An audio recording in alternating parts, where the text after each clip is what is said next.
Welcome to the Art of Listening to Your Body podcast. My name is Jin Ong and I'm your host. I practice as an osteopath and psychosomatic therapist and am fascinated by the mind-body connection and how your physical body is a manifestation of your emotional state. I help people get unstuck from their chronic pain and live the life they want, grounded in values and driven by purpose. My aim is to create awareness to the underlying emotions behind pain, injury, and disease in the body. Join me to learn more about the story of your body, what different issues may indicate, how to release emotions so that you can prevent problems, as well as inspiring pain story interviews.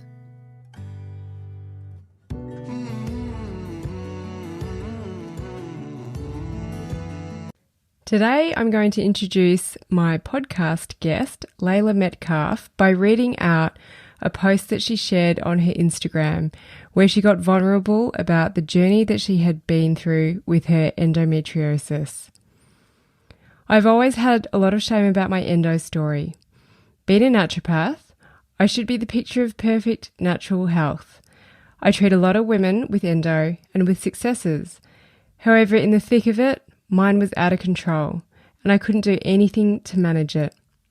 I saw doctors, naturopaths, had surgery, was a goddess with diet, meditation, healers, psychologists, and physios, with some short-term relief, but I still was a mess.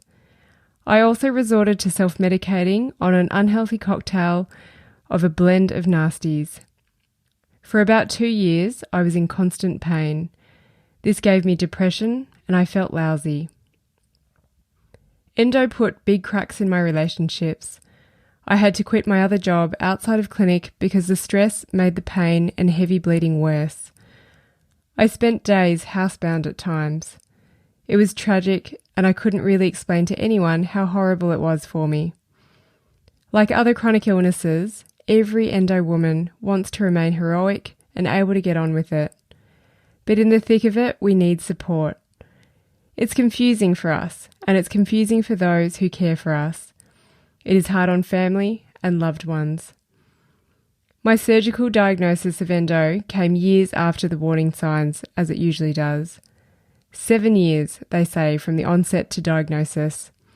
That means women with endo typically put up with it for 7 years before they start the process of more specific treatment. Aside from the classic signs that most women ignore, painful and heavy periods, one of the first big alarm bells for me was a series of flooding episodes with palm-sized blood clots. For those unaware of what flooding is, it's when you wake up in a pool of blood resembling a murder scene, despite wearing a super tampon and a pad that looks like a nappy to bed. Sexy. With so much blood, could it be a miscarriage? Women with endo are often told of difficulty in having kids. This is for a variety of reasons aside from the pathology, including pain during intercourse. Every period was a reminder that I have been told by a specialist that there is every likelihood I won't be able to conceive. Even though I wasn't trying for a baby, my mind would take me to dark places with the word infertile. Endometriosis changed my mood. With endo, I had depression, anxiety, and a series of panic attacks where I had to be held and consoled until I got my shit together. In the middle of the street, driving in the car, at the beach on a holiday. My mood and depression was so erratic I could be ecstatic and over the moon in the morning, and by lunch I hated the world and went to bed for 3 days. I only did this for a year. I can't imagine doing it any longer. The depression was often more painful than the physical pelvic pain that could take me to emergency for a quick midnight hit of pethidine. Crying on the cold bathroom floor in the fetal position while having an endo attack, hoping my boyfriend at the time would wake up for a pee and find me. As soon as the pain passed, it was like it never happened, and I would laugh about how irrational I was. Apologise for being a psycho went down regularly. I'm sorry. Diets came and went. Sabotage was common. I had a crack at vegan, paleo, 6,000 litres of celery on rising, No meat on Mondays unless it was Wagyu and grown in the Garden of Eden. Blessed on the new moon and raised on organic wheatgrass, while being massaged by a 300-year-old monk from a secret palace underground in Tibet. Oh, the diets I've tried. Ice cream seemed to be all okay at the time. Leading up to my laparoscopy, I was so burnt out, anemic, and exhausted. The amount of supplements I took each day was ridiculous, and a waste considering the secret stash of endone I was eating. My exhaustion and dignity hit rock bottom when I fell asleep during a rectal ultrasound. That was a real low point. But what can you do other than laugh when the sonographer wakes you up by removing an object from your ass and then apologise for waking me? Holy smokes, tragic, hilarious. Going into surgery, I was riddled with fear. What if I don't have endo? Like many women for their first surgery, this is the theme. What if they open up my belly to laser off abnormal growth inside me and find nothing but a perfect baby-making set of reproductive organs? Or worse, what if it's cancer? If it's not endo, it must be cancer. Or what if I'm just a wimp? What if I'm just a hypochondriac? They did find endo. Not nearly as bad as the symptoms and hell I had been experiencing. Symptoms don't always match what's going on internally. Stage 3, localised in my uterus and around the bowel, which they couldn't remove all of in case they slip, and then I'd have to shit in a bag for the rest of my life. Thank God they left it there. That could explain the years of IBS. The 4 little scars on my belly healed, and I hoped that would fix everything because the endo blogs are heartbreaking. 12 surgeries, unemployed, miscarriages, infertility, depression. The online endo rabbit hole is a dark vortex, so I pray this bloody surgery was the answer. Think again. My endo symptoms returned with a vengeance in about 4 months post-op. The worst and last endo attack happened on the floor of my parents' bathroom. My mum was in tears and my dad was doing WTF flaps, so confused what to do or not do. He'd never seen his baby in so much pain, and now as a grown woman crying in agony on the bathroom floor. He was helpless. 3 a.m. the next morning, online, trawling again and feeling sorry for myself, I came across a wellbeing program. I washed down my last endo pill with a slug of cheap Shiraz and signed up for the same program the next day. It was a 101 days of traditional Chinese medicine, which began with a 21-day water fast. Okay, so welcome, Layla. Thanks for joining me on the podcast. You're welcome. Thanks for having me, Jen. So I wonder, what was the response to you sharing that post? Yeah, firstly for me it was pretty powerful because I hadn't really been vocal like that about my endometriosis anywhere. Not that I was specifically keeping it private, but I think, as I mentioned in there, being a naturopath, I found it quite tricky to talk about my condition personally, particularly because I was treating it so regularly in clinic. That post I did was a fair bit after my quite dark experience of endometriosis. So I just had to put it out there for some reason. It was something that I needed to do as part of my, I guess, healing journey with it. But yeah, the response publicly was really moving, I guess. I have a few women that follow me on social media that have endometriosis that anytime I put an endo post up, they're really interested and follow on. But yeah, the response from that was just really powerful because it was women with endo reaching out to express their kind of sympathy or empathy, I guess, but then also my friends and family that are close to me understanding a little bit better about the kind of experience that I've been through. I think it's quite similar for people with chronic conditions. It's like it's a hard line or a fine line to dance upon to kind of express how you're feeling without feeling like you're whinging and complaining. But yeah, it was an important thing for me to do. So I'm glad that I did it, and it just opened up space for a more kind of free conversation with anyone that I was communicating with online about endometriosis because they could see that I was vulnerable. So it allowed them the space to kind of do the same. And do you just work with endometriosis women, or do you work with other people? No, so I guess I've been in private practice for about 11 or 12 years, and haven't really dived into treating endo properly until I had my own personal experience with it, because I didn't really understand it before that. I treat everything from digestive, mental health stuff. I guess my biggest focus, or what I really like working on, is working with people that have mental health conditions, so anxiety, depression. I do a lot of gut stuff, preconception care, but yeah, my main passion is working with women with endo. And how did you get into naturopathy? Because I'm always curious, a lot of therapists go through their own issues. Yeah, really good question. I think mine was a little bit about that. I didn't grow up kind of the healthiest kid. I was pretty sick as a kid, so I always kind of had health in the back of my mind. I was also pretty sporty, so I was interested in the human body. Grew up in a family where mum was always cooking, so I loved food. I think it all just kind of blended together, but it actually just came out of the blue. I had a friend who was studying naturopathy, and I think I had like a crack in the side of my lip, and she just diagnosed me on the spot, and I was like, I want to learn about that. So I pretty much signed up to the course the next day. So yeah, I think just a series of events kind of melded their way together to get me there. I'd done a part of a degree in journalism. I thought I wanted to be a dolphin trainer. A few failed attempts at university, but then as soon as I started studying naturopathy, I was sold. And you've got some great news to share. What is it? Yay! I'm 5 months pregnant. Well, this will all tie in when you share a bit more of your story. So tell me about your journey with endo. I was diagnosed by laparoscopic surgery in 2017, so not that long ago.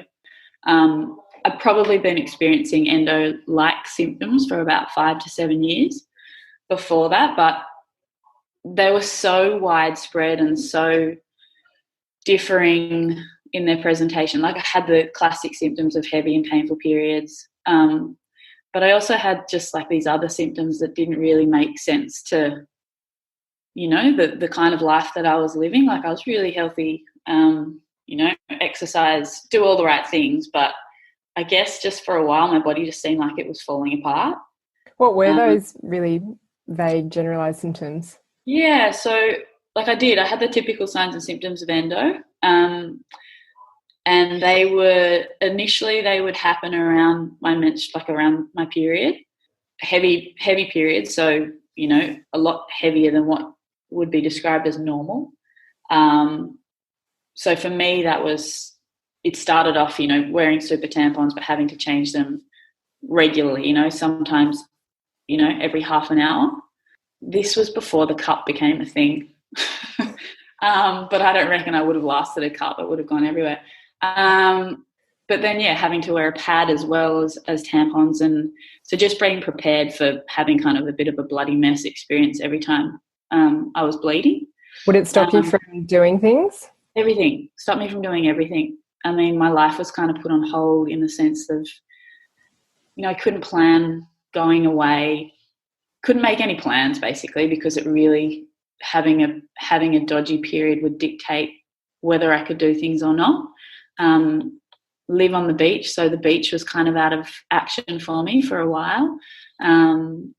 But yeah, so heavy periods, painful periods. So it went from just having your typical, PMS, lower back pain, pelvic kind of aggravations, to chronic pain. When it was really bad, I was taking a lot of pain medication. I was doing anything I could for the pain, but it wasn't just a pain that a hot water bottle could kind of relieve.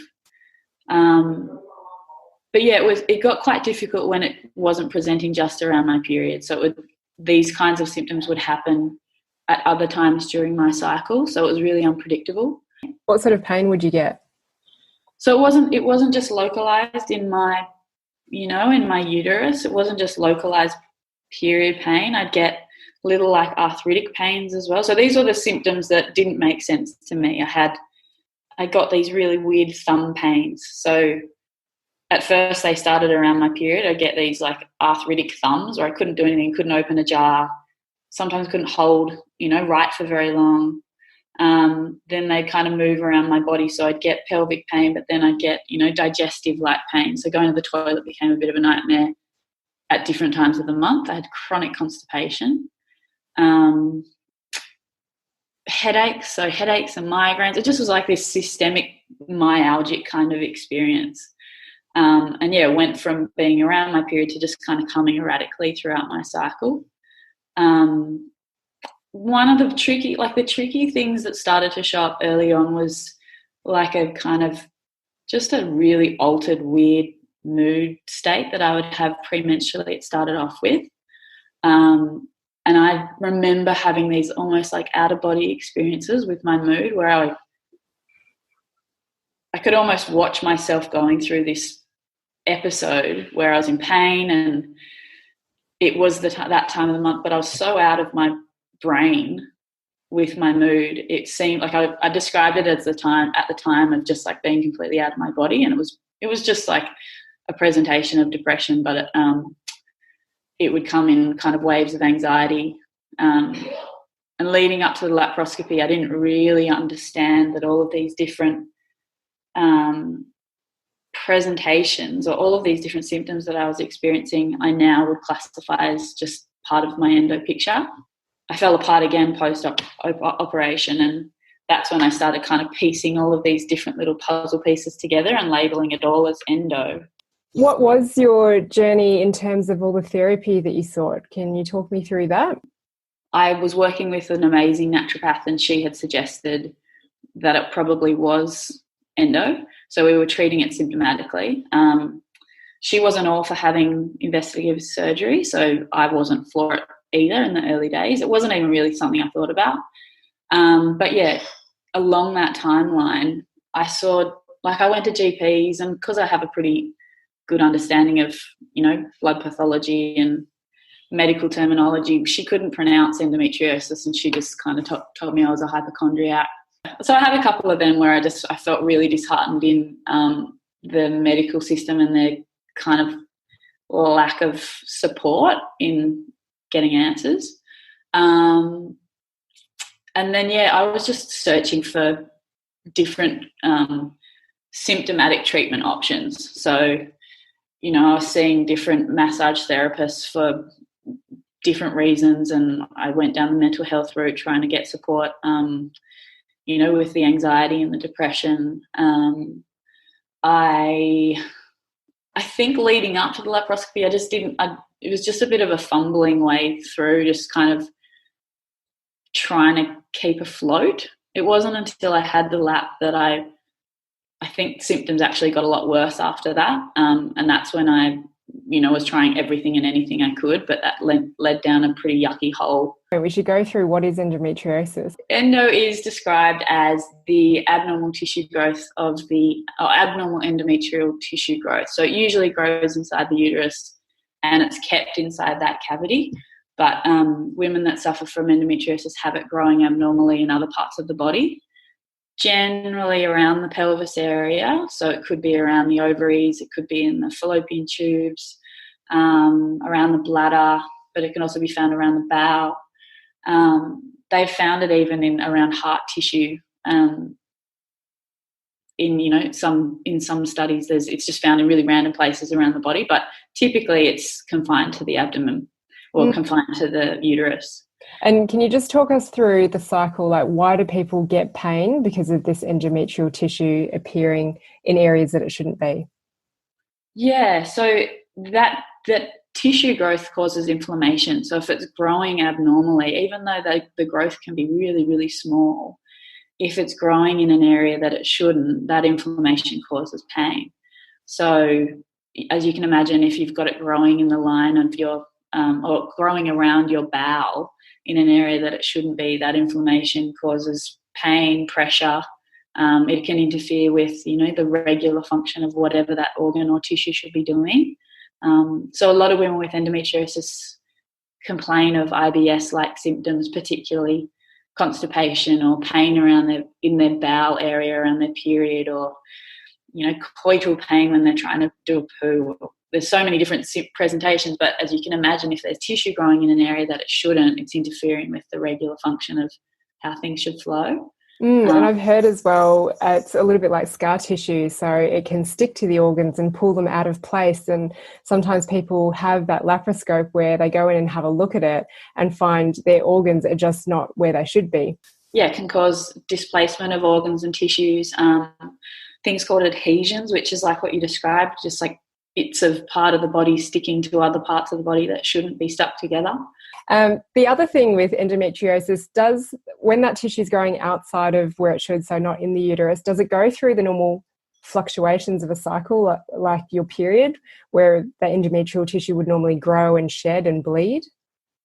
It can do, but it can also just have an abnormal or kind of dysfunctional presentation as well.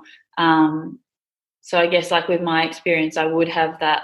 I began noticing it around the time of my regular period where the endometrial tissue is shed, the lining is shed, but then it would happen, sporadically throughout my cycle at different times. And yeah, for a lot of women with endometriosis, it isn't just at the time of menstruation. It can happen at any particular time. It's not necessary to say that the actual tissue is being shed from those different places at the time of menstruation, but it's just the actual growth and the inflammation which causes the symptoms to present. So going back to the laparoscope, because you're saying that you were a lot worse afterwards, but what was the point at which you finally got referred? Because you were taking really heavy morphine-based drugs to control your pain. I guess I was a little bit lazy, or maybe even just a little bit fearful of. I just wanted to try everything that I could to treat it and manage it before I had to go down the path of a laparoscopy. I was a bit worried, I guess, and I think I mentioned in that post, I was really worried that I didn't have it and that I just had become like a bit of a hypochondriac. But I really do put a lot of value in having laparoscopic surgery. Not all practitioners do. I just think that regardless of if it's endo or not, like if it's not endo, then there could be something else going on there that should really be looked at and addressed. And once you have that information, then you can make decisions based around that. But yeah, I had all of the tests leading up to it. So the gold standard of diagnosis is through laparoscopic surgery. They can detect it on some ultrasound, just depending on like the severity and the location of it. But if they don't find it via ultrasound or deep pelvic ultrasound, then that doesn't mean that it doesn't exist. I agree with having the investigations done, especially if you're getting to that point where it's affecting your life, because sometimes mentally, as you mentioned in that post and as you're speaking, is that sometimes you think that other things are going on and you need the peace of mind that there isn't something more severe going on, or even that confirmation that something is there so that you can start to act on it and start to do something about it. Yeah. However,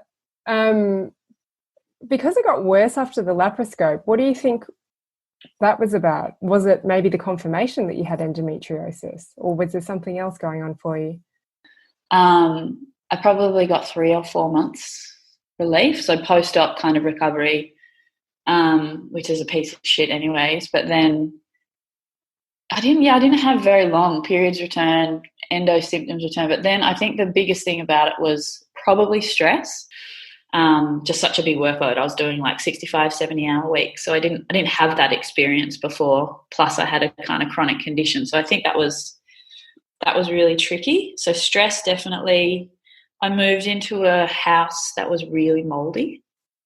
And one of the first questions I ask when I'm working with an endo girl is, what's your environment like? Because mold often shows up with, those periods of flare-ups for women and their endo. So I was in a really damp, mouldy house, and I was in a pretty challenging, intimate relationship. So I think the combo of all of those stresses just didn't really lend themselves to like an awesome recovery post-op.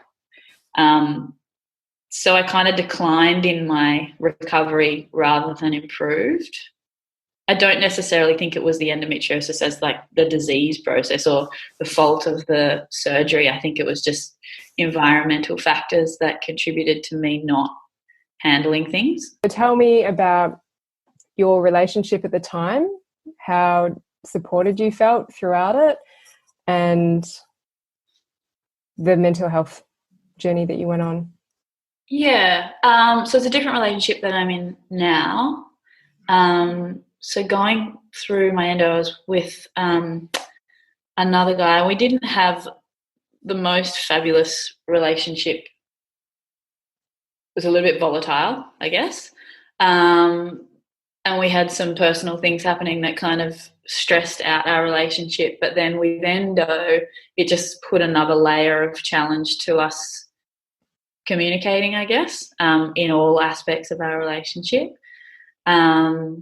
And so, yeah, the stress from that caused more stress on my body. I think with endo, it does cause a lot of challenges to your intimate relationships because, hey, it's a really tricky thing to communicate your experience, particularly to a male, even if they're, you know, the most loving and open-hearted male. It's quite tricky to explain periods to a male anyways, but let alone going into detail about period pain. So he tried to be hugely supportive of understanding and just providing a space that was somewhat supportive, but it never really hit the mark for me, probably not through his lack of trying, but just through our lack of being able to communicate what was up and how to help me. And I was a mess mentally, so nothing that he could do would ever be good enough anyways. But, yeah, that communication breakdown just got kind of worse and worse. Another thing with endometriosis for a lot of women, particularly for me, was I felt so separate and out of control of my body that I became quite hateful of my body. I've done a lot of work on it now, but like I just felt like I'd been let down or like just been dealt a shitty card that wasn't like fair. And so because I didn't trust my body and I didn't appreciate it, I felt it was quite tricky to connect intimately. I have a lot of body shame. You're bloated, 100% of the time. You can, like, I'm ginormous right now because I'm pregnant, but there would often be times when I'd have a belly that just looked like I was, a couple of months pregnant. That's called the endo bloat, and you might be puffy in the belly, but you're puffy all over. So when you have that, women experience that and can relate to that from a PMS perspective, or women can kind of go, yeah, I can look at a piece of cake and I put on weight when I'm premenstrual. And that's taxing and challenging for every woman. But with endo, I think it's like that on steroids, and it can be, it could be for 2 weeks straight. So that makes relationships quite challenging in terms of just the way that you feel comfortable in connecting with your partner. And then sex can be ridiculously painful as well. So for a lot of women, having sex is a nightmare because of the pain. And so either you don't have sex, and that, is depriving both of you of having that connection, or you do have sex and then you're in pain and then you resent your partner for, not understanding that you have an issue with sex. So there's just like, there were so many things for us, particularly from an endo perspective, that made our relationship quite complicated. And I mean, putting that into any relationship that's already struggling, it made feeling like I didn't have the support I needed another layer on that. And that being your closest person to kind of lean on when times are shitty makes it really hard if you don't feel like you have the support. And I have to kind of stress that it wasn't through his lack of trying. It was just, it got to a place where he couldn't try because he just didn't know what to do, and I didn't want his help. But I find that a lot, and I do run previous to Corona, I run regular workshops and things, and really encourage women with endo to bring their partners along, because it's really valuable, to be heard as a woman with endo, to kind of sit in a space where you can connect with other women that are having a shit time too, but also for your partner to go, oh, wow, she's not making it up, or, the fact that she doesn't get out of bed for 3 days is common. Or like I think I said in that passage that you read about my dad seeing me have an endo attack for the first time, it's so kind of incomprehensible for some people to understand what being in pain looks like when you're describing it. Saying that you have period pain really doesn't cut the mustard in terms of like the whole body experience that you're going through. So I think, for relationships, it can be quite tricky for so many different reasons. But, it definitely interferes with your connection and level of intimacy that you share. So if you're already having problems and then you can't connect intimately, it's just like there's no hope for this. And what about, because I find it plays into some women who get the endo quite late as well, and they're so focused on wanting to have a baby that sometimes they stay in these relationships that aren't actually healthy for them. And as you say, that stress adds another layer on top of the endo pain and stress. And therefore, I recommend that people try and sort their relationships out. It's easier said than done. Or sometimes, be prepared to leave that relationship and find something new and more fulfilling. And it can feel like you'll never find that. And however, when the body stays in that state of stress, it doesn't feel safe to have a baby. Or you may fall pregnant, but having a baby is another challenge, another stress trigger, and it's just ultimately going to flare your relationship issues up. Yeah, from so many different therapists and practitioners, women with endo are told that they may have trouble conceiving, or, if conceiving, there may be increased risk of miscarriage. Endo is typically more about the actual, point of conception being tricky, but it does put this extra layer of pressure on. And I definitely experienced that in my past relationship, where I just had this timeline, or I had this like, it's going to be a problem, so, let's get on with it, despite the fact that we hate each other. And he was a lot more level-headed with it, understanding that was a terrible idea. But there was so much pressure for me to want to have a baby, and that being the most important thing, to get on with it, because it could be problematic and it could take years, and all of the different things that could be was such a big issue, as opposed to the fact that we would be absolutely terrible parents together, purely because we couldn't be in the same room as each other. Those kinds of things became a little bit irrelevant. Yeah. But there's a pressure, and obviously that comes with age. But women with endo who are in a supportive and loving relationship that works, I guess, it doesn't even become an issue. You do the things that you need to do because you both want to have children at some stage, so you may as well start whenever. But obviously age does put extra chances of having fertility issues anyways. Just going into more of the emotions, is endometriosis does tend to be around the pelvic area, or even just starting with the period pain. And you've already touched on a few of these points, but the pelvis and hips, I often say, is around our relationships in life. So relationships with our parents, mother, father, your intimate relationships, which you've just talked about, and the desire to have a relationship, a healthy, supportive relationship. Also, the relationship with fertility, so wanting to have kids and maybe the thought of not being able to have them. When it was particularly difficult, my family, my parents' relationship was and has always been awesome and really supportive. I think at that particular time, I don't know, there has been some family stuff with brothers and sisters, but no, I don't think it was at that time. But definitely endo brings up for me, and definitely for a lot of the women that I work with, their relationship to their own body and femininity. You know, not trusting in that your female or your womanly bits are doing their job properly, whether that's fertility or not. Like every month you have a reminder, if it's happening with your menstrual cycle, every month you have a reminder that what's going on for you is dysfunctional. Like I said, I went through that period where, you know, I had a lot of body shame and hatred, which was something that I've had to do a lot of work on since having that experience.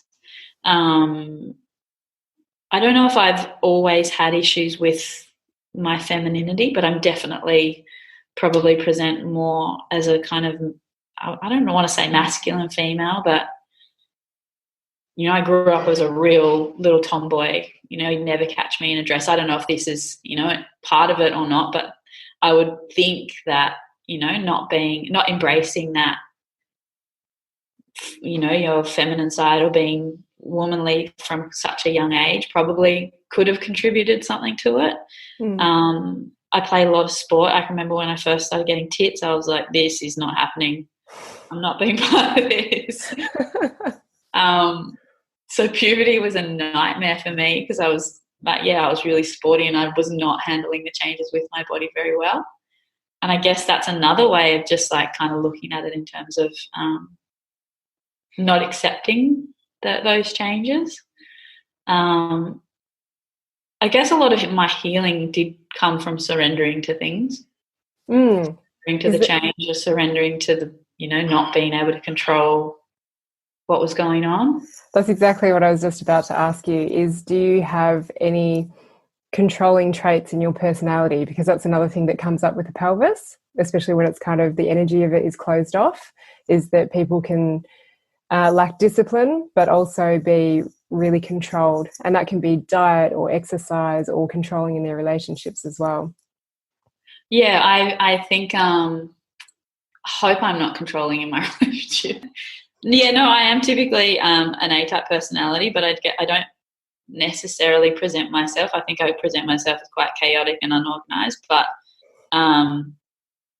in my own space, I'm very controlling, and I like putting my body I like putting myself through experiences which are quite controlled.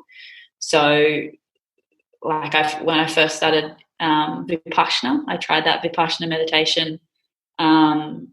Actually, that was my first Vipassana was the first time I experienced endo, and I thought it must have been just like some emotional clearing because I had this huge big bleed at the beginning of my first Vipassana. I've done about 10 now, so that kind of gives you an indication of the sucker for punishment I am.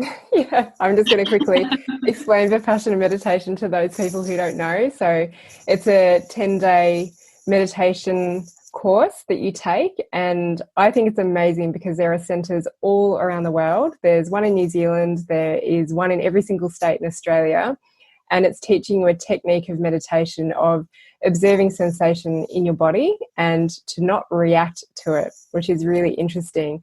And it's silent, which is the big one. Oh, yeah, that's right. It's silent, so you're not meant to make eye contact with people. You're not meant to communicate with them. You're not meant to be there to open doors for them.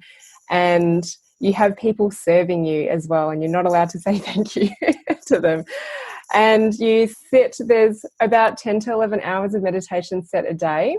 However, there's 3 compulsory group sits, and it is amazing. What else is there? There's a lot of things that people get scared about going to Vipassana. They've heard of it, but there's a lot of hesitation. Sitting still? Yeah, like the first one I think that I did is still the most powerful one I did. But yeah, you have to, and this is probably another thing for you, Jean. I get really bad, or have previously had really bad sciatica in my right hip. Leading into my first Vipassana, it was really bad, and whoever I was seeing at the time, I remember said, the worst thing that you can do is sit for long periods of time. And I had already had this Vipassana booked in that I didn't really know much about, but then I stepped into 10 days of silent meditation, sitting in one position for 10 hours a day, which was horrific for the first, week, 5 days. But then after that, the sciatic pain lifted, and I didn't have sciatic pain for maybe like 3 or 4 years, which was something that would flare up regularly. So I know, even though I don't know why, I know that the emotional garbage that I got rid of in that first retreat was directly linked to improving my sciatica. It's amazing. I meet so many people. I've only done a few courses myself, and I find that my first course was quite profound, and then I did them through pregnancy as well. Yeah. So that's what I felt like helped me have a painless birth. But you did asthma through pregnancy? Yeah, I sat twice during pregnancy. My last one was at about 36 weeks, and I had Violet at 38 weeks. But it was incredible, and I've had pregnant mums go and do it on my recommendation, which I'm just so happy about. And it's my dream to do it through pregnancy. Not my dream. I'd really like to do it through pregnancy, but I don't think Corona's going to let me do it. But hopefully, if you did it at 36 weeks, I remembered being on retreat and seeing pregnant women, and just being like, I hope I get that opportunity to have that one-on-one time. Yeah, yeah. It's pretty incredible. But yeah, just the people that I met on there who had chronic pain, and it irritated the hell out of them during the Vipassana, but then they had a day where it just lifted, and that's what I've experienced. So it is one of the things that I recommend so many people do. And if it feels a little bit uncomfortable, just go and find out, because you're uncomfortable right now and no one can really explain what's going on. And it is that opportunity to really observe your emotions. And my view on you getting your endo during that first Vipassana is that you were in a space where you finally stopped being that type A personality, and your emotions felt safe to come to the surface, because they talk about washing away the scars, like the really deep scars are like the lines in the rock, but then the fresh scars, the fresh reactions that we have to stresses or emotions or issues in our life, they're like lines in the sand that can be washed away. And it's all about not reacting to new stuff so that you don't develop more scars or deeper scars that then get suppressed. So it's pretty incredible, and people go and spend tens of thousands of dollars on meditation retreats, but the amazing thing about this is that it's all based on donation. And it just goes to show that they have been able to build these beautiful centres all around the world, and people volunteer their time to serve on them because they know the power of it. And that's based on donation. So if you can't pay, you can't pay, but you'll give it back in some shape, way or form. And if you don't get anything out of it, whatever, you don't need to contribute. So if you can only put $100 or $10 or nothing, that's fine. They still welcome you. And there's hundreds. You should work on the Vipassana advertising team. Actually, we have the highest population of Vipassana meditators in Wanaka, apparently. Wanaka in Queenstown. Yeah, which is really interesting. So yeah, I highly recommend people in pain go and do a Vipassana. And if they think that they're bad meditators, it's not about being in peace from day one. It's a practice, and it's that consistency. And you get all the answers coming to you, and you get something different out of every single sit. It is like it is. I haven't done one for a long time now, but it is so powerful. I remember like during walks where you just feel like, I mean, it's the shortest amount of time to experience the highest highs and the lowest lows. But yeah, in those high periods, I remember just walking and feeling like I just had like I was that actual onion. Like I was the onion that was shedding its layers, and I was just like, yeah, felt so good to be doing what I was doing, because I could literally feel in the moment how therapeutic it was for every single cell in my body, just to be committing to it, and the experience of it, and all the meditation, and the food, and all the little things that meld into the one experience. I was just like, yeah, you have to go and try it. Everyone has to try it. So that was your first thing that you journeyed on in terms of therapy, and you've done a whole heap of other amazing things. You've experimented a lot. So what were the things that you did to help you with your endo? So I had like a very, very low point, which leading up to that, I had been trying everything with little successes here and there, which I guess formulated a good base for a program or a good kind of treatment protocol that I can recommend on. But at the time for me, nothing was really working. so yeah, when I hit my lowest point, I ended up signing up to it was a traditional Chinese medicine wellbeing program. It was a commitment to 101 days of this wellbeing program, and that included a big fast, so a water fast, which went for 3 weeks, followed by only drink water. Only drank water. Yep, only drank water for the first 3 weeks, and then for the rest, up until the 101 days, slowly, you could reintroduce different foods. But for the next 2 weeks following that, from like the food perspective, it started off with half a cucumber every second day, and then slowly I could introduce spinach, and then I think it was an egg. So slowly they introduced like really low calorie foods, a little bit of protein, and that went up to about 80 days before I was having proper meals. But yeah, across that 101 days, I did that big cleanse. I had acupuncture every day, and then every second day, and then every third day, massage, cupping, and then I took these Chinese herbs as well. So I did this huge program. But yeah, it was 101 days of commitment. So that was me again.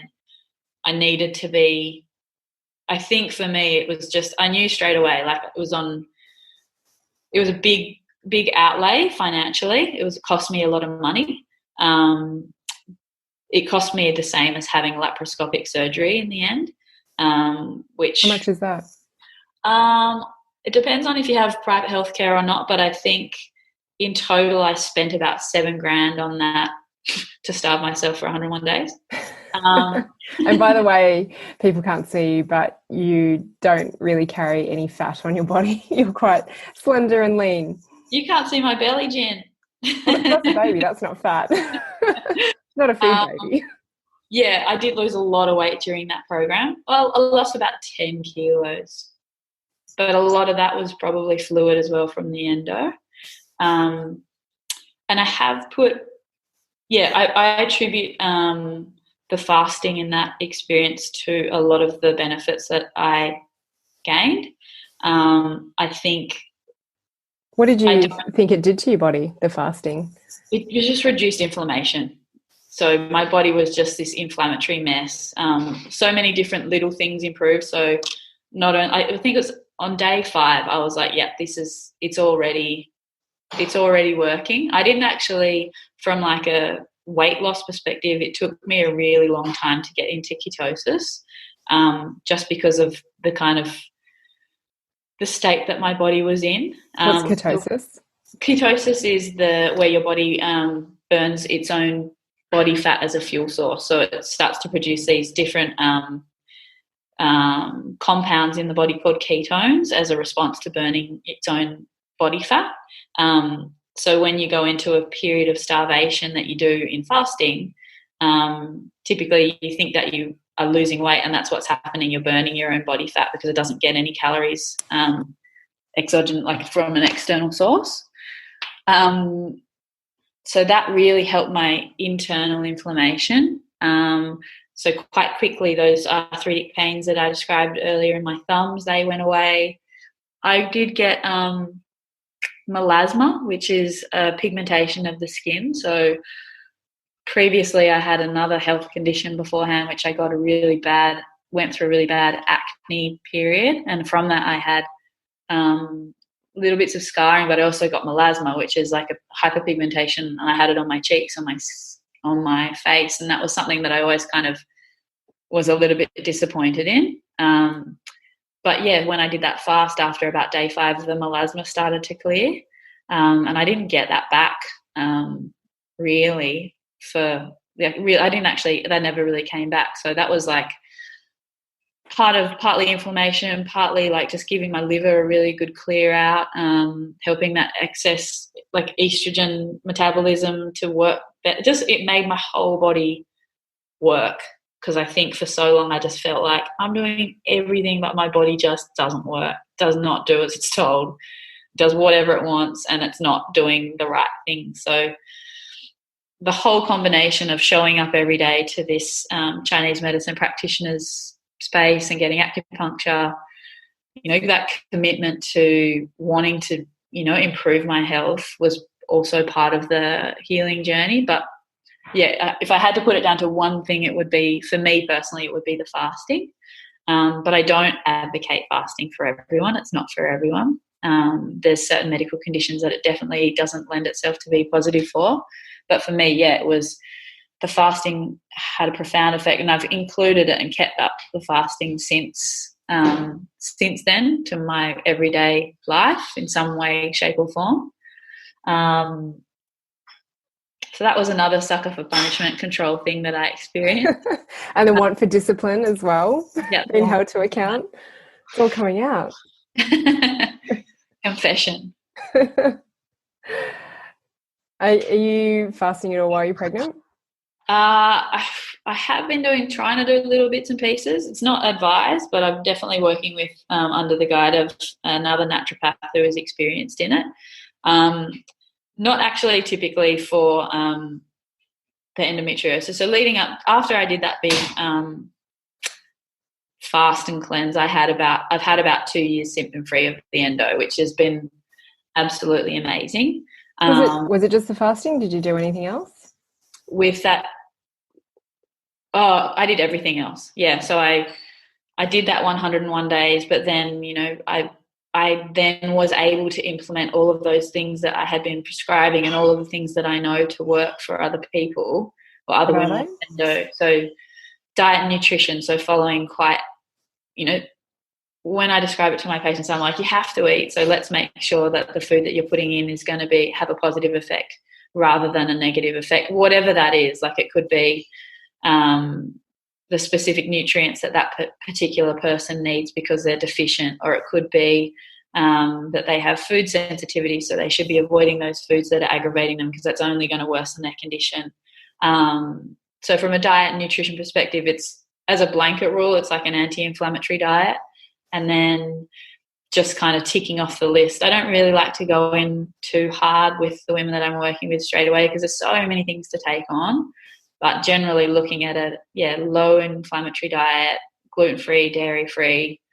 The big wigs, and like when you're doing it really hardcore, they recommend being completely like histamine, sulfite, amine, everything free. So it's a pretty boring diet when it gets down to it at first. It just sounds like absolutely no fun. I personally didn't have to go that hardcore. I follow a gluten-free diet anyways because I'm a celiac, and then I was an asthmatic as a kid, so I never really had dairy except for ice cream. But yeah, every woman's different. It's just about, that's one of the tricky things about endo, is just like, I don't think there's a prescription for everyone. You have to really treat it well. Like, it has to be trialed and tested with what works for the individual. So yeah, diet and nutrition, I took a handful of supplements. So I'm very pro supplement. I like to keep it minimal, but if you need stuff, you need stuff. So particularly working with deficiencies, if your diet's tricky and you can't get those foods in that are going to treat a deficiency or treat an imbalance, then you've got to get it through supplementation. There's certain supplements that I think are fantastic for treating pain, treating inflammation, herbal medicine. So I've never really treated myself. Never has worked for me. I've always worked with a team of practitioners. So I have actually 2 naturopaths, one that I think is more amazing at nutrition, that kind of thing, and then the other I think is a better one at herbs. So I combine about 3 or 4 different practitioners and combine all of their powers together. Or I did do. What else? I was seeing a psych for a bit because I was like, one of my biggest struggles with my endo journey was anxiety and depression. And that was a lot worse post-op for me. So I was working with a psychotherapist for a bit. I was doing everything, Jean. I had an energy healer for a while. I was doing pelvic or like abdominal massage until a point it just got to a point suddenly where things, I didn't really need so much attention. And I had this, this little group of amazing therapists that were there for me when I needed them.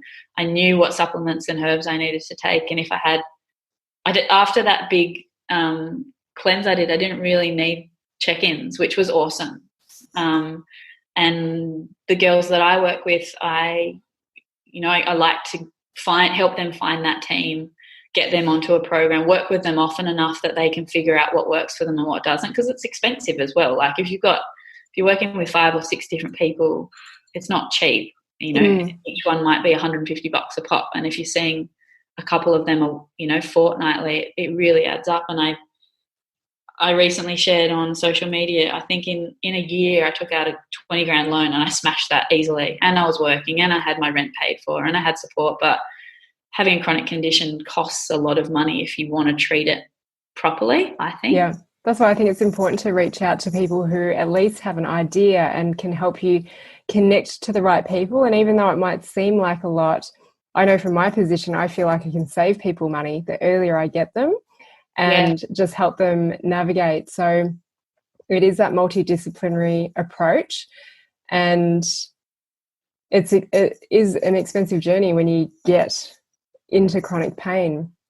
I've taken on the role with endometriosis. I mean, I practice as a naturopath and clinical nutritionist, but with endo, I'm trying to be comfortable with calling myself a coach, because it is about supporting women to navigate their way through. And that's where when I describe my experience as fumbling, it was really just this like trial and error experience of like, all right, I'll give this a go for a little while. If it doesn't work, it doesn't work. And I find that when I have an offer, like now that I have some type of offering from the women that I work with that is more of a coaching space where I can go, okay, let's see what we can do to prioritize the most important thing for your experience, because it might not be herbal medicine from me. It might not be, surgery right now. There could be so many other things that would be much more important for you right now. It's just going to save time and money, because that's the biggest thing that makes treating endo so challenging, because it's like you can't work, so how can you afford to treat it unless you have a loving partner or family that can really help do it for you? Yeah, absolutely. And it's just the ups and downs, especially if you are struggling mentally. Sometimes you just need someone to reassure you that you are actually on the right path. Totally. And it can often be a 2 steps forward, 1 step back experience. So I think it's really important to have someone there, even if it's just someone to hold your hand and just say, yeah, this is we're going with this for this point in time, and we're going to do it for X amount of time, and just feel safe in that kind of judgment. Yeah. And tell me about your pregnancy and your new relationship. All is wonderful. I'm in my 2nd trimester. We were really lucky. So I had been endo symptom free for a couple of years when we fell pregnant. And something really lovely is I haven't actually been with this wonderful man for a huge amount of time before we fell pregnant. So we fell pregnant in our honeymoon phase, which was glorious. And we were really lucky because we didn't have any problems conceiving. You changed your lifestyle as well. So can you talk about that? Like I changed vacations, and because I think that's a huge factor. Yeah, so I had previously been living in Sydney and had a great little private practice in Sydney and Manly. And my boyfriend is from Byron Bay, so that's where I'm living now. So I made the move. But leading up to that, I went and ran some retreats in Bali. So my preconception kind of period, I mean, I've been working on my fertility and being in preconception for about 5 years by accident, doing all the things that I can. But our immediate kind of, when I'm working with women in preconception, I say at least give yourself 3 months. If you've got longer, that's awesome. So I ran some retreats, some healing retreats in Bali in August, September. And so I guess I kind of started, really getting into health, like making my health as amazing as possible at that time. So I had about a 6-month preconception focused space. And then the plan wasn't to stay in Bali, but we had the opportunity to. So, my boyfriend came over and we just lived in this little isolated kind of town on the east coast of Bali and led a really healthy, happy, loving lifestyle for about 6 months, which was the best thing that we could have done. And yeah, I guess it's called conscious preconception when you make a plan to have a healthy pregnancy and healthy lead up to the pregnancy. And yeah, we both just decided that it would be awesome to have a little family and be a mummy and daddy together, which was not a difficult decision to make because he's an absolutely amazing man. I'm not going to let him go anywhere. But yeah, we didn't actually fall pregnant while we were away. We came home and pretty much, the day we landed, being home was the right time for us. And it didn't take a long time, which I feel really fortunate about because as we've talked about already, like it can be really challenging to the point where it doesn't happen for some women with endo, or it's tries and years and more laparoscopic surgeries and IVF, and there's so many different things that can happen that affect fertility. But I think definitely if I had to compare it to my past relationships where I was so desperate for it, and beside the fact that we weren't having sex so you can't actually fall pregnant, makes it a little bit difficult. But yeah, just having a body that was ready for it made a really big was so obvious to me. I didn't have that desperation for it this time around. I just knew that it was the right time, or it could be the right time, as opposed to historically just being so desperate and it not being the right time. So yeah, really, really lucky. And pregnancy, I guess once you fall pregnant with endo, it's more common that you don't experience endometriosis-like symptoms throughout. It's not unknown, but and a lot of women will hear from a practitioner or a surgeon, why don't you just try and fall pregnant, because it's probably going to be the answer for you, because when you're pregnant, you don't have that endometrial tissue growing inside you because you've got a baby growing inside you instead. So even though I had been symptom-free for a long time, I haven't had any endo-like symptoms at all for years now. I was really lucky I didn't get anything in first trimester. I didn't have any morning sickness. I was probably the healthiest I've ever felt. And I have spoken to a few women that have, chronic conditions. A good friend of mine has MS and she fell pregnant, and she was saying that, she thinks from her experience and her conversations that she has had, if you have a chronic condition of any kind, particularly with pain, you're so used to living in a space of suboptimal health that when you fall pregnant, and that kind of, even though my symptoms were managed and I felt fine leading up to falling pregnant, I probably was still not functioning as amazingly as one could have if they don't have endometriosis or whatever the condition was. So for her, she has MS, and so when she felt pregnant, she was like, oh my God, I've been operating at 80% for so long, even though I felt good, and now that I'm pregnant and whatever that was kind of could have potentially been aggravating my life every day is settled with the pregnancy, and I feel amazing. Like first trimester I haven't felt that healthy ever, really. Is there anything else that you want to add to this conversation? Any messages that you have for women out there with endo? Yeah, I could talk for hours about endo, obviously, but one of the things I guess that I just mentioned before was finding a practitioner that has the knowledge and the connections and the understanding of endometriosis where they can help you navigate your management program, because it is about managing endo. There's no cure for it at this stage. You've got a set of symptoms that present. There is underlying aggravating factors, so it's a matter of managing and treating the symptoms so that you're not in pain or don't have those heavy periods, but then also supporting the underlying drivers for that. And I think that takes a team. It's not just one practitioner, but it can be one practitioner that helps you guide your way through that. And it could be a doctor, it could be a surgeon, it could be a naturopath, it could be anything. But I think it's really valuable to just have someone that can give you guidelines and is happy to share their information on where to go so that you don't have to do it on your own. That's a really important one. I think that getting mental health support, even if you don't necessarily describe anxiety and depression, just because it can leak its way into so many different spaces. If it's a lot of women don't have really hardcore endo experiences as well. Like, my diagnosis wasn't nearly as bad as what I was experiencing. So your internal presentation isn't always what you're feeling on the outside.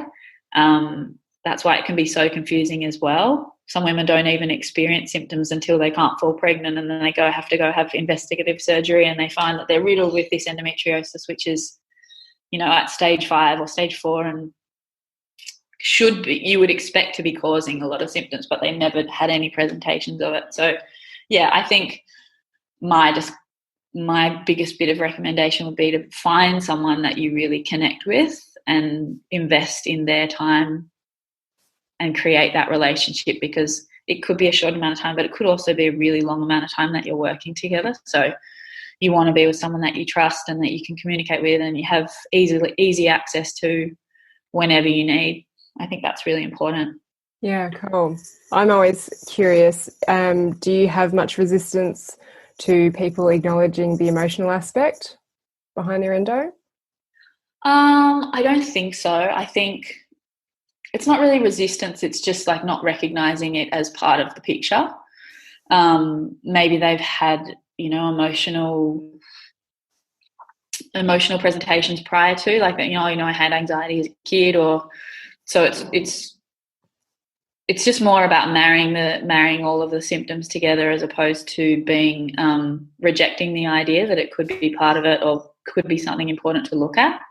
And a lot of the work that I do personally within the clinic with my patients is just, it's a lot of talking time, but I always refer on to getting professional help in that space, because it's not an area that I'm equipped to or skilled or qualified in, but because it can have, it can be a much deeper thing than just talking, like there's a lot of uncovering.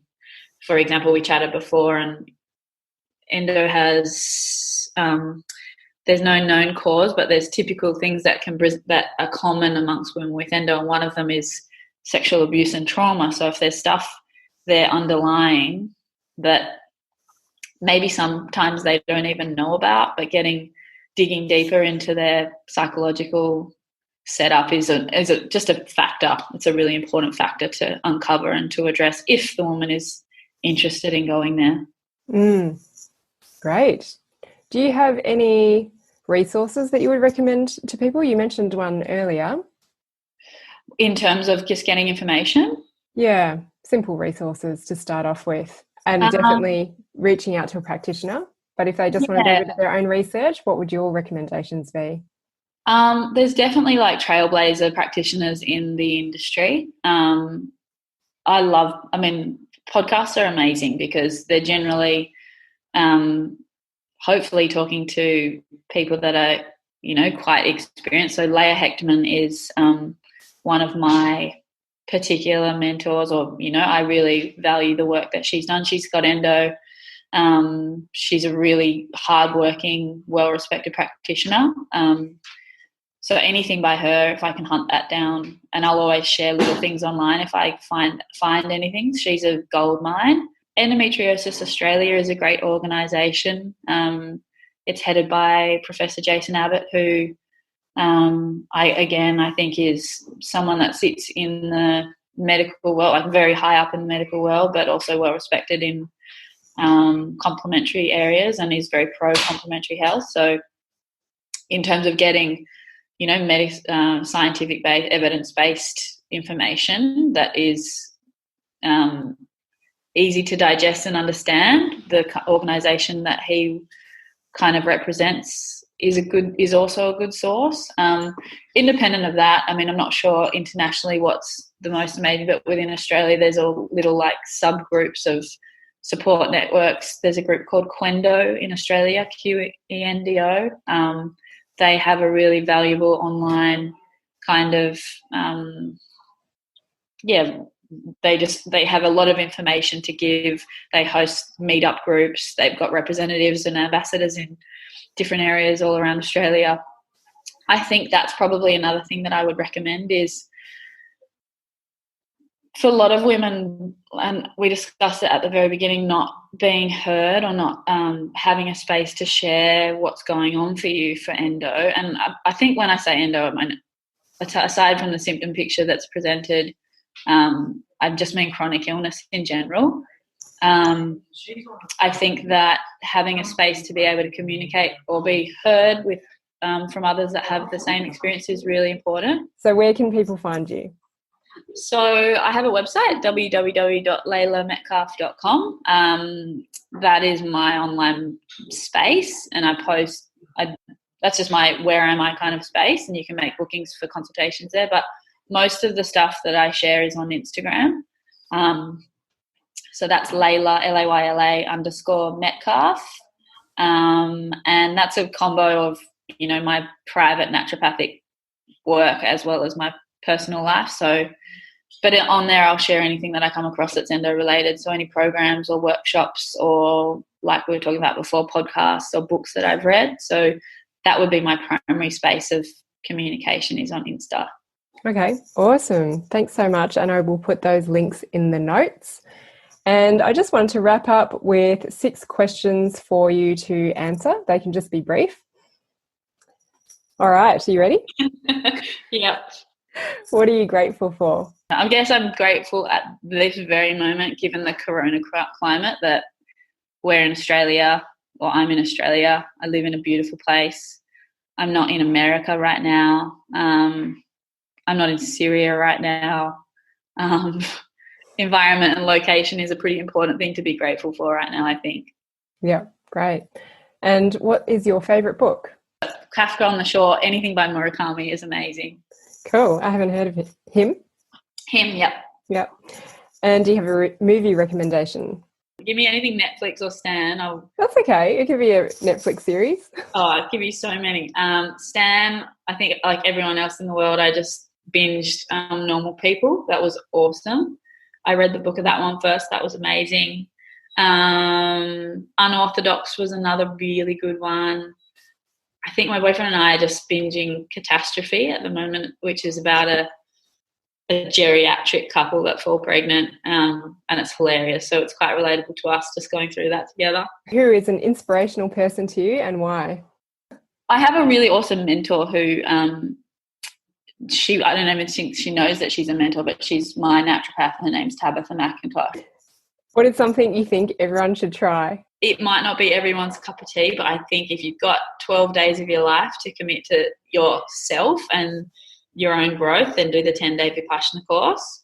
You might not last it. It might not be the most profound experience for you, but I think if you've got the space to give it a go, then it's really unlikely if you finish it that you're not going to have, you know, these life-changing revelations through that time. So Vipassana is definitely on there. 100%. I agree. I think if I'm allowed to say it, I'm going to say magic mushrooms. That's okay. It's all on. or plant medicine. And the last one is, what belief do you think people could embrace to live a more fulfilled life? I think just not being so hard on yourself, really, not sweating the small stuff. That's a really important lesson that I know I need to kind of adopt. I recommend it all the time, and I guess I might suggest that in the way that I kind of hold myself, but I don't know if I really truly live it all of the time. Good reminder. Yeah, good reminder. Yeah. Excellent. Thanks so much for sharing. Thank you, Jen. It's great to catch up, and we'll catch up again soon. Thanks for tuning in to today's Pain Story interview on the Art of Listening to Your Body podcast. Anything shared during this episode is for information only It does not replace professional advice from a healthcare practitioner. If you are experiencing pain, injury, or illness, seek advice that is catered to your individual needs. Thanks for learning with me on the Art of Listening to Your Body podcast. If you like what you've heard, I would love if you could rate, review, and share with your friends. You can find me on Facebook and Instagram. My handle is The Art of Listening to Your Body. You can join my free Facebook group where I go live regularly to teach you about different conditions and the deeper underlying emotions at play.